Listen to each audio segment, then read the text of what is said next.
श्री स्वामी समर्थ. पुन्हा एकदा तुमचं आपल्या यूट्यूब चॅनलमध्ये स्वागत आहे. स्वामी कृपेने तुमचा आजचा दिवस आनंदात जाऊ ही स्वामीचरणी प्रार्थना करते आणि आजच्या व्हिडिओला सुरुवात करते.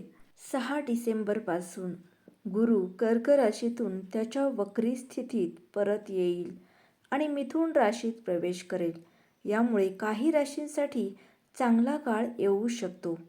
ग्रह वेळोवेळी थेट आणि वक्री होतात, ज्याचा परिणाम पृथ्वीवर आणि मानवी जीवनावर जाणवतो. 7 डिसेंबरपासून गुरु कर्क राशीतून त्याच्या वक्री स्थितीत परत येईल आणि मिथुन राशीत प्रवेश करेल.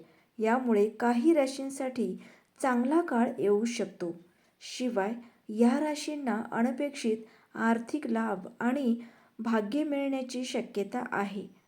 चला तर कोणत्या राशी आहेत भाग्यवान ते आपण आजच्या व्हिडिओतून पाहणार आहोत. त्यापूर्वी चॅनेलवर नवीन असाल तर चॅनेलला सबस्क्राईब करा. पहिली रास आहे सिंह. गुरु ग्रहाची वक्री चाल तुमच्यासाठी फायदेशीर ठरू शकते, कारण ती तुमच्या 11व्या लाभाच्या घरात संक्रमण करेल.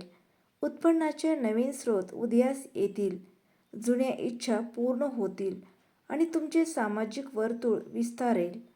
तुमची प्रतिष्ठा आणि करिअरमध्ये वाढ होण्याची दाट शक्यता आहे. तुम्हाला प्रवास करण्याची संधी देखील मिळू शकते, ज्यामुळे ताजेपणाची भावना येईल. गुंतवणुकीतूनही नफा मिळेल. या काळात व्यावसायिक एखादा मोठा करार देखील करू शकता. गुंतवणुकीच्या दृष्टिकोनातून हा काळ चांगला असू शकतो. मागील गुंतवणुकीतूनही नफा अपेक्षित आहे. तुम्ही कोणत्याही कठीण परिस्थिती किंवा आव्हानावर सहज मात कराल आणि यशाच्या मार्गावर पुढे जाल. यामुळे तुमच्या मनात उत्साह निर्माण होणार आहे. या काळात तुम्हाला तुमच्या मुलांशी संबंधित चांगली बातमी देखील मिळू शकते. यानंतरची रास आहे तुला. गुरुग्रहाची वक्री चाल तुमच्यासाठी सकारात्मक ठरू शकते, कारण गुरु तुमच्या 9व्या भावात भाग्याचे घर असेल. त्यामुळे तुम्हाला नशीब तुमच्या बाजूने मिळेल. लांब प्रवास यशस्वी होतील आणि अध्यात्मात तुमची आवड वाढेल. तुम्हाला तुमच्या वडिलांकडून किंवा गुरूंकडून पाठिंबा मिळेल. या काळात तुम्ही देशांतर्गत आणि परदेशात प्रवास करू शकता. विद्यार्थी अभ्यासासाठी परदेशातही जाऊ शकतात. तुम्ही एखाद्या धार्मिक किंवा शुभ कार्यक्रमात देखील सहभागी होऊ शकता. या काळात कामावर तुमचे सहकारी तुमची प्रशंसा करतील आणि तुमचे नाव देखील प्रसिद्ध होईल. तुमचा अधिकार वाढेल आणि तुम्हाला जीवनात आनंददायी अनुभव येतील. तुमच्या गोचर कुंडलीत भाग्याच्या जागी हा योग तयार होईल, जो भाग्य आणि परदेश प्रवासाचे घर मानला जातो. त्यामुळे या काळात तुम्हाला प्रत्येक प्रयत्नात भाग्य तुमच्या बाजूने दिसेल. तुम्ही कामाशी संबंधित प्रवास देखील करू शकता. सूर्यदेवाच्या प्रभावामुळे सामाजिक क्षेत्रात तुमचा आदर आणि प्रतिष्ठा वाढेल. यानंतरची रास आहे धनु.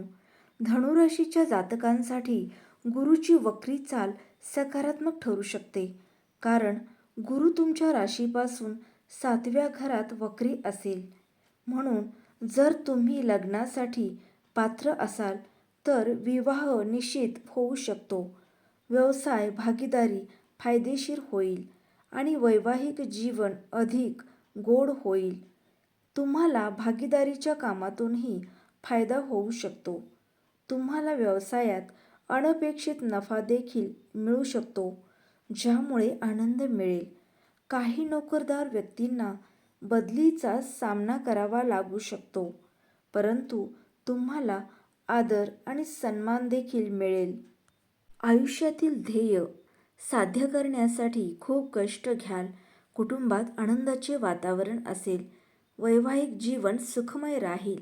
या काळात खूप सकारात्मक विचार कराल. आयुष्यातील नवे बदल स्वीकारण्यास तयार व्हा.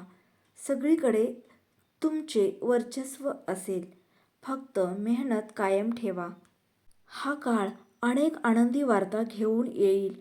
करिअर व्यवसायात चांगली प्रगती होईल. मुलांकडून आनंदी वार्ता कानी पडतील. भाग्याची भरपूर साथ मिळेल. आयुष्याकडे पाहण्याचा दृष्टिकोन बदलेल. स्पर्धा परीक्षेची तयारी करणाऱ्यांनाही यशाचे फळ लाभेल. अविवाहितांसाठी लग्नाचे अनेक प्रस्ताव येणार आहेत. या व्यतिरिक्त करिअरमध्ये प्रगती आणि प्रचंड आर्थिक लाभ होण्याची शक्यता देखील आहे. त्याचबरोबर मकर राशीतील बुधादित्य राजयोग. वैदिक कॅलेंडरनुसार ग्रह वेळोवेळी भ्रमण करतात, ज्यामुळे शुभ आणि अशुभ योग निर्माण होतात, ज्याचा मानवी जीवनावर परिणाम होतो. जानेवारी 2026च्या सुरुवातीला मकर राशीत अत्यंत शुभ बुधादित्य राजयोग निर्माण होईल.